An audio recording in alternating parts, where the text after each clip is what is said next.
बोली श्री भक्त वत्सल भगवान की। गुरुदेव का आगमन हुआ है तो गुरुदेव से प्रार्थना है कि हमें अपना आशीर्वाद अपनी वाणी के द्वारा प्रदान करें।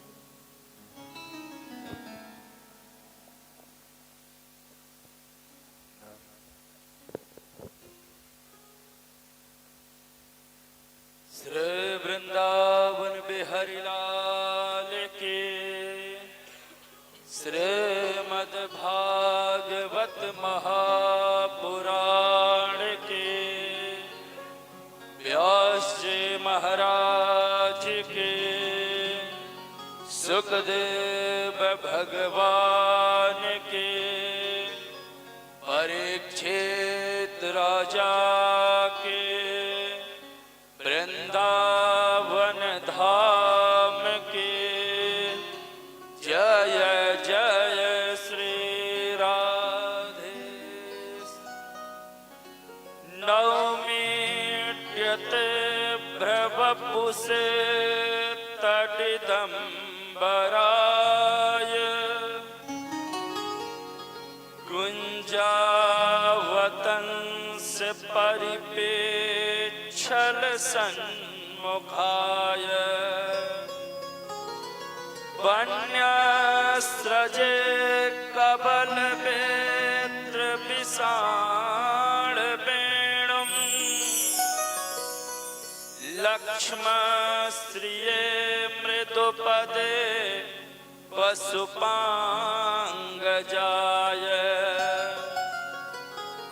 वनं वृन्दावनं नाम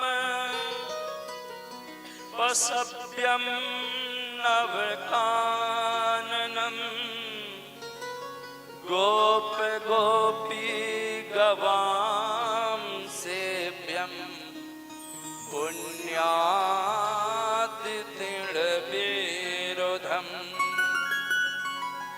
विश्वसर्ग विसर्गादि नवलक्षण लक्षिता श्रीकृष्णाख्यं परं धाम जगद्धाम नमामि तत्। श्रीकृष्ण वल्लभा राधा वृंदावनेश्वरी कथा प्रवाहिका राधा वंदेहं राधिका द्वयं वंदेहं राधिका द्वयम्। आई अमरवाणी पीयूष विपासक विद्वत् वृंद्याः स्वनाम धन्याः अस्मत् भाति भगिन्यो मित्राणि बान्धवाः ये च ते सर्वे अद्याहं भवतां सभायाम् आत्मानं संस्थाप्य भोरि भाग्यम् आकलयामि। इदानीं जीवलोके केनाम जाविनो जागृति जगते गतिमन्तो गतिकाश्य यान कबलित जड़ जंगमः काल भुजंगमः विभीषकया स्वीय विभीषकया ना भावितो विभीषयति सदेह गेह स्नेहानुबंध निबंधन बंधनुपेताः निरंतरं निरंतरायां व्यासपीठे अग्रभागे विलसिताः पुराण सम्राट रूपेण सुशोभिताः श्रीमद् भागवत पुराण राजा ताश्च पादपद्मयोः दंडवत् प्रणमामि नमामि। व्यासपीठे सुशोभिताः किशोरी स्वरूपाः राधिका भाग्यवती एवंच तस्य मातृचरणाः पितृचरणाः एवंच निर्झरवत् झरझर कलरध्वनि माध्यमेन संगीत धारा प्रवाहकाः गीतकार बांधवाः चित्रकार बांधवाः माम अतिशय प्रियांसः चक्रपाणी महाभागाः एवंच माम पुरतः विलसिताः विप्रवृन्दाः मम छात्राः रो भगिन्यस्य अस्माकं मित्राणि बांधवा ये च ते सर्वे। श्रीमद् भागवत की कथा स्वर्गे सत्ये च कैलासे वैकुंठे नास्त्ययं रसः। ये भागवत की कथा स्वर्ग से लेकर के वैकुंठ पर्यंत कहीं भी नहीं है। स्वर्ग में कल्प वृक्ष है, देवता हैं, वैकुंठ में स्वयं विष्णु जी हैं, माता लक्ष्मी है, लेकिन वैकुंठ में भी भागवत की कथा सुलभ नहीं है। श्रीमद् भागवत की कथा केवलम तो केवलम भूमंडल, पृथ्वी पर, उसमें भी वृंदावन में, और वृंदावन में भी संत कॉलोनी में। हम तो कहते हैं ये संत कॉलोनी नहीं, ये तो सेंट कॉलोनी है। ये संत कॉलोनी नहीं है हमारा। जहां की महिमा, जहां की सुगंध पूरे भारतवर्ष में फैल रही हो, और यहाँ तो बड़े बड़ी विभूतियां निवास करती इस कॉलोनी में, इसलिए तो हम इसे संत कॉलोनी, हम इसे सेंट कॉलोनी कहते हैं। जैसे सेंट होता है ना, तो बड़ा महकता है महाराज, दूर दूर तक उसकी सुगंध जाती है, वैसे इस कॉलोनी की भी जो कीर्ति है और यश है वो बड़ा दूर दूर तक फैल रहा है। उसमें भी हमारी राधिका किशोरी जी भागवत की ये दिव्य गाथा गा रहे हैं। ये भागवत की कथा, उसमें भी वृंदावन धाम, वृंदावन धाम में भी ये मार्गशीर्ष महीना, श्रीमद् भागवत में जब भगवान अपनी विभूतियों को गिनाते हैं तो भगवान कहते हैं मासानाम मार्गशीर्षोहम, महीनों में मैं मार्गशीर्ष महीना हूँ।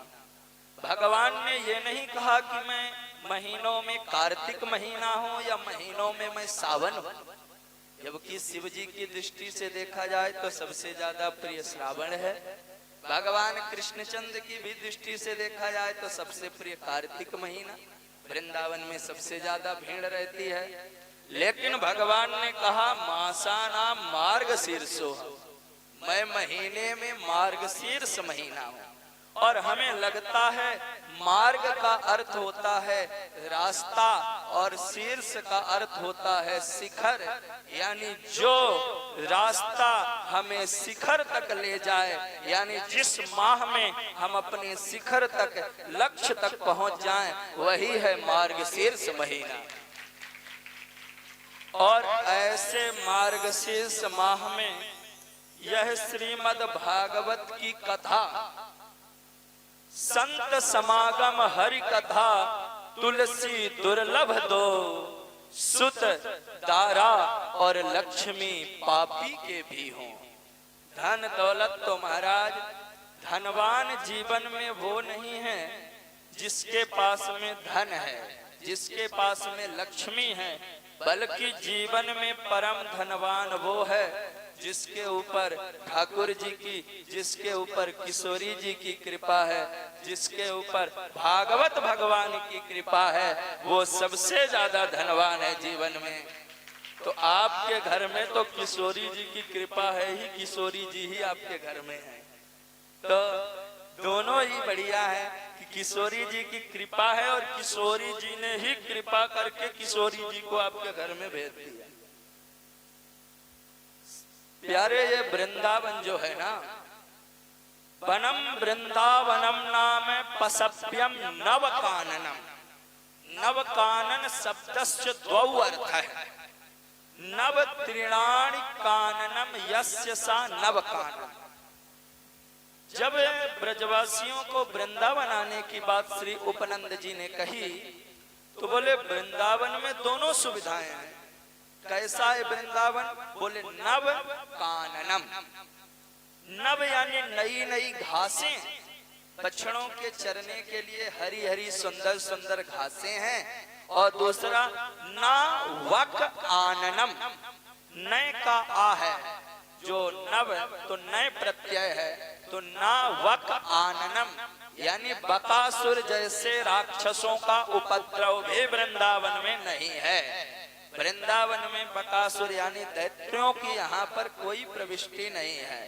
तो ऐसे वृंदावन धाम में आप लोग बैठ करके जो श्रीमद् भागवत की कथा को सुन रहे हैं, निश्चित रूप से आपके भाग्य की सराहना करते हुए देवता ये बात कहते हैं कि अहो अमीसाम किम कारी शोभनम प्रसन्न येषां श्रुत स्वयं हरिः यैर्जन्म लब्धम निशुभारताजिरे मुकुंद सेवौ पैकम स्पृहाहीन।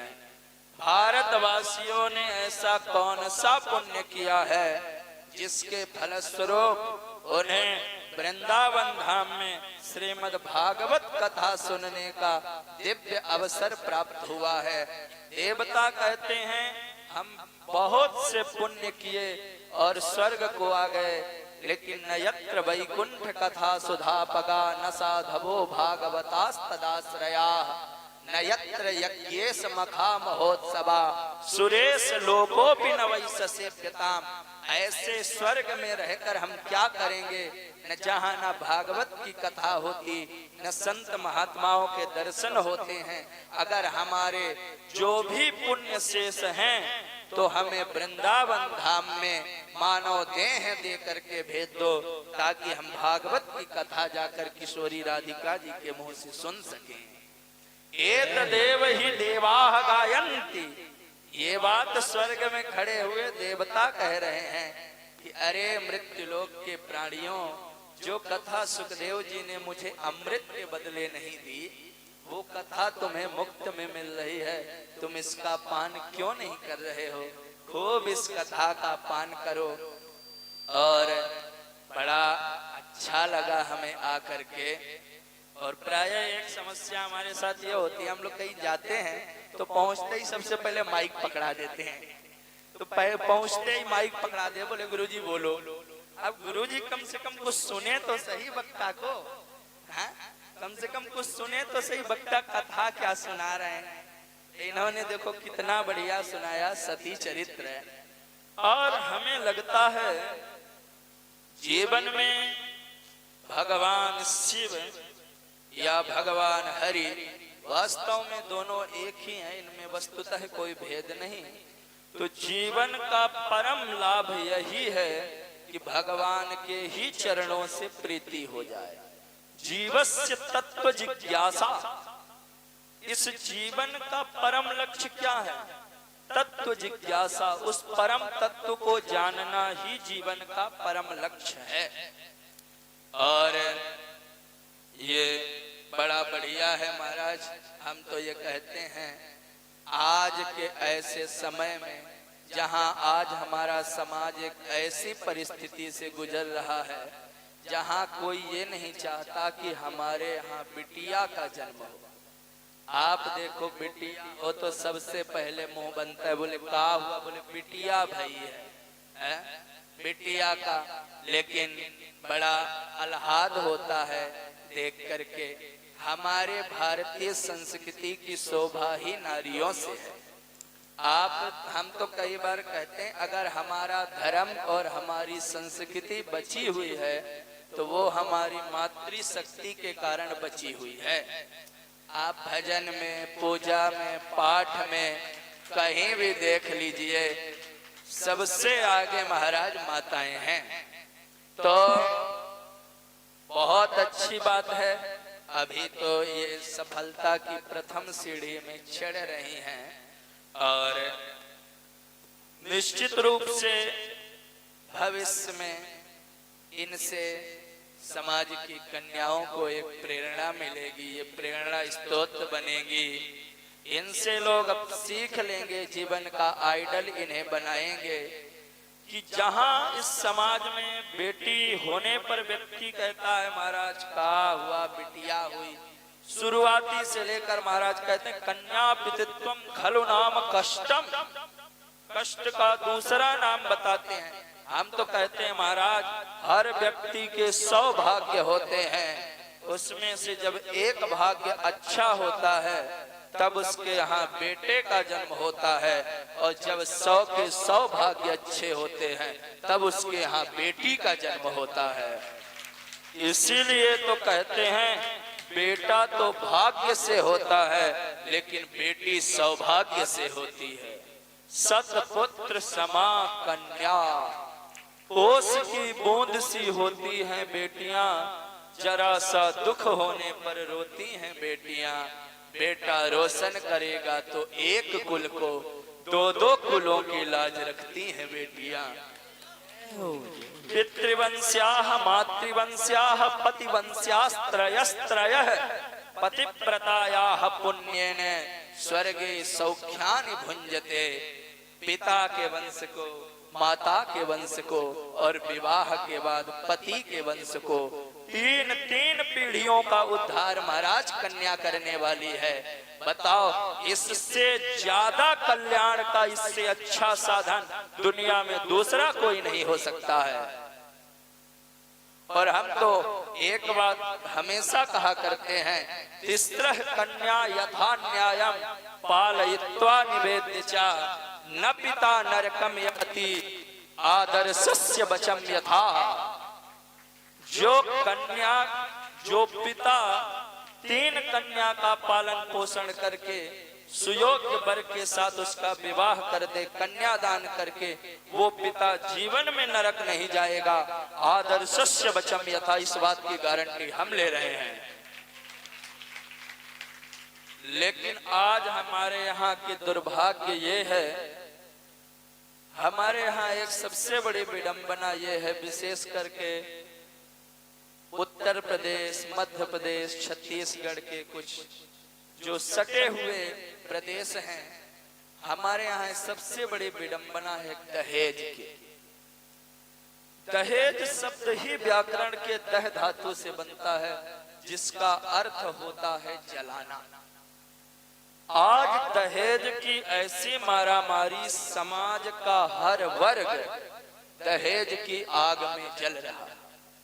केवल दहेज के कारण कन्या के पक्ष वाले परेशान नहीं हैं, बल्कि वर पक्ष के लोग भी दहेज के कारण परेशान हैं। कई बार दहेज के लोभ में महाराज ब्याह तो कर लेते हैं, लेकिन सुशील सद्गुणी कन्या नहीं मिल पाती है। अब ऐसा ही हुआ, किसी कन्या का विवाह हुआ। अब विवाह में महाराज ससुराल से दहेज की बड़ी लंबी चौड़ी लिस्ट गई, गाड़ी बंगले से लेकर के सारी फरमाइश थी, ससुर जी ने पूरा भी किया। अब विवाह के बाद कन्या ससुराल आई महाराज, तो 8 बजे सो के उठी। सास बोली, अरे बहू तेरे अंदर संस्कार बिल्कुल नहीं क्या? बहू बोली, माता जी आपके यहाँ से जो दहेज की लिस्ट आई थी उसमें संस्कार तो कहीं लिखा ही नहीं था, उसे तो मैं मायके ही छोड़ के चली आई। तो आज की समस्या यही है महाराज, किसी कन्या का विवाह होने वाला था, वर कन्या कहीं मिले होंगे और तो सब बातें ठीक थी, लेकिन वर ने कन्या से कहा हम तुमसे विवाह करेंगे, लेकिन क्या तुम्हारे बाप की औकात है दहेज में मुझे कार दें? कन्या ने भी बड़ा गजब का जवाब दिया, हमारे बाप की औकात तो तुम्हें हवाई जहाज देने की है, क्या तुम्हारे बाप की औकात हवाई अड्डा बनवाने की है? तो दहेज एक ऐसी मारामारी है समाज के लिए, और हमें लगता है ये दहेज ऐसे खत्म होने वाला नहीं जब तक हमारे समाज की कन्याएं सुशिक्षित नहीं होंगी, सुसंस्कारित नहीं होंगी और सभ्यता और संस्कार का परिचय नहीं देंगी, तब तक ये दहेज की मारामारी खत्म ही नहीं हो सकती। इसीलिए हमें लगता है कि आज के समय में बेटों को आत्मनिर्भर बनाने से ज्यादा बेटियों को आत्मनिर्भर बनाने की ज्यादा जरूरत है। जब बेटियां आत्मनिर्भर हो जाएंगी, जब बेटियां स्वतः सही गलत का चुनाव करना सीख जाएंगी। हम लोग प्रायः एक चीज क्या करते हैं कि यद्यपि हम इस बात को नहीं कहते हैं कि आजादी दे दी जाए, लेकिन एक समस्या ये होती है कि अगर बेटा घर से 2 दिन 4 दिन 10 दिन भी गायब रहे तो कोई फर्क नहीं पड़ता, घर वाले कुछ नहीं कहते। लेकिन बिटिया महाराज अगर घर से 2 घंटे को भी कहीं चली जाए तो घर वाले प्रश्नों की लाइन लगा देते हैं, कहाँ थी इतनी देर से, कहाँ गायब हो गई थी, कब से दिखाई नहीं दी। इतने संदेह के घेरे में घेर लिया गया है, यहाँ तक कि जो भाई अपनी बहन को किसी लड़के से बात करता देख करके घर में आके हड़काता है, वही भाई घर में आकर के अपनी गर्लफ्रेंड के किस्से हंस हंस के माँ बाप को सुनाता है। और माँ बाप क्या कहते हैं, बेटा बड़ा हो गया। हम लोग बेटे से बेटी से हमेशा कहते हैं कि घर की इज्जत बर्बाद मत करना, बेटे से तो कभी नहीं कहते दूसरे के घर की इज्जत से खिलवाड़ मत करना। महाराज, संस्कार, सभ्यता और संस्कृति ये हमें धरोहर के रूप में मिली हैं, और हमें लगता है जितना संस्कार, जितनी मर्यादाएं और जितना सभ्यता कदाचित नारी के लिए है, शायद उतना ही पुरुषों के लिए भी होनी चाहिए।